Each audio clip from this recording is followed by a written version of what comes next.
My name is Ed Frawley.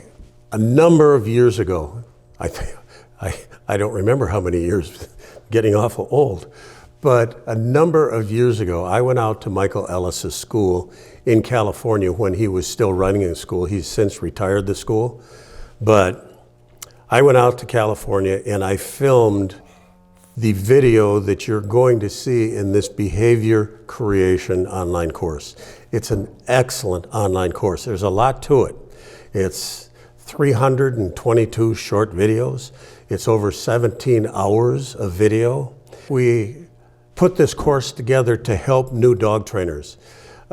If you're a competition dog trainer and you want to learn specific skills and the details on learning specific skills, this may not be the course that you want.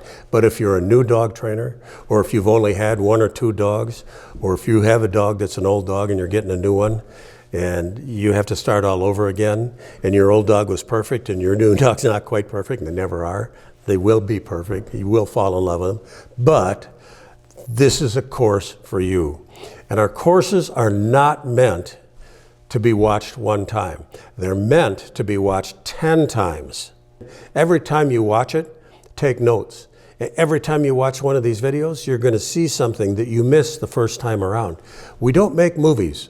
I've done dog training courses for 42 years, and for 42 years I've told people, I'm not making a movie. I'm trying to teach you how to train your dog.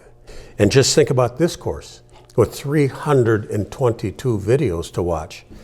If you want to learn how to train dogs, and if you want to learn how to create behaviors in your dog, and it's not limited to just come sit and stay. There's a lot of information here. And if you go down below in the description of this course, you're going to see the outline. There's 8 modules and many segments to each module. So it's a great course. It's not a course that was done in 2024, 2025, but you know what? Dog training is dog training. Good dog training is good dog training, and bad dog training will always be bad dog training.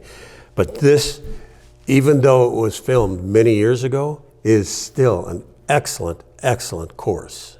But the concept, the underlying concept, and what I would hope you could take from this class is like, hey, if I wanted to teach my dog to do something, right, what would be the steps, right? First, I could just use food or a lure to get the dog to do the behavior. Whether it's sit up or lay down or roll over, I just practice messing with the actual physical action of trying to get the dog to do the thing I'm looking for. And then once I've got the dog doing it, I put it on a cue. It could be a word, it could be a gesture.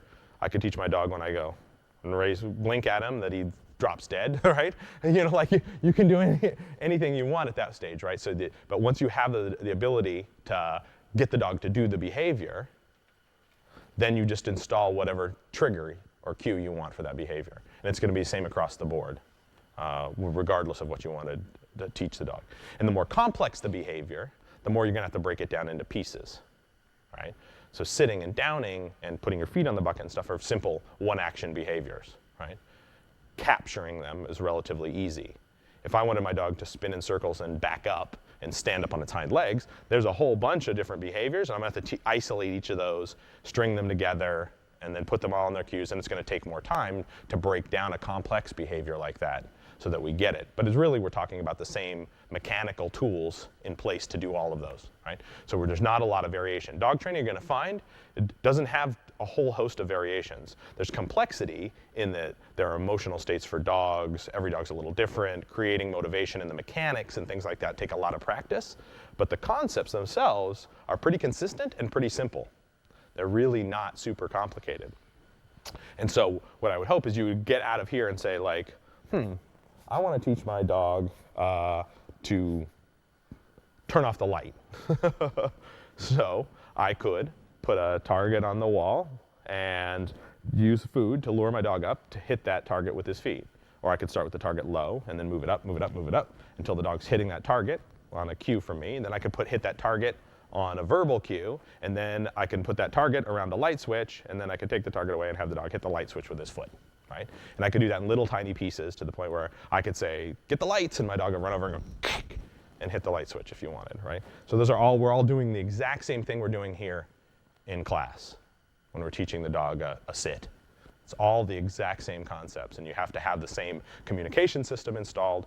And when you get to complex behaviors like that, our reward markers are what allow us to pinpoint exact moments, right? So if I tried to teach that and I wasn't using a reward marker, that means I'd have to try to feed the dog exactly when their feet were hitting the thing. But if my dog knows it, I can lure up there, and when the dog jumps up to see what my hand's doing and their feet hit it, I can say, yes, bang, and then I can feed them back here, right? And because they understand the reward marker, they said, what was I doing? I was smacking my feet against the wall when that happened. So I can isolate right down to what they're doing with their foot, right? So I have friends that are really into teaching tricks. You know, they teach their dogs to cover their nose, like when you say stinky, and go, woo, cover their eyes, like, are you sad? And all kinds of crazy little things. Spin in circles, stand up on their hind legs, jump up and down, back up, bow, you know, play dead, you know, all kinds of stuff like that. And it's exactly the same thing we're doing here. They just take the behaviors, they show the dog how to be lured and manipulated, they start with messing with those. They're very good at using a reward marker. Lots of them use clickers, but it doesn't make any difference. Same thing with your yes. Yes is a clicker, right? It's just a different sound that predicts it, so you can pinpoint right when the dogs are doing little things.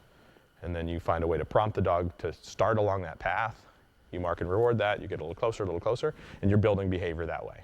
So as long as you have a dog that wants what you have, can be manipulated with lures and physical techniques like that, and understands our communication system, the reward marker, then the world is your oyster. You can teach them anything you want.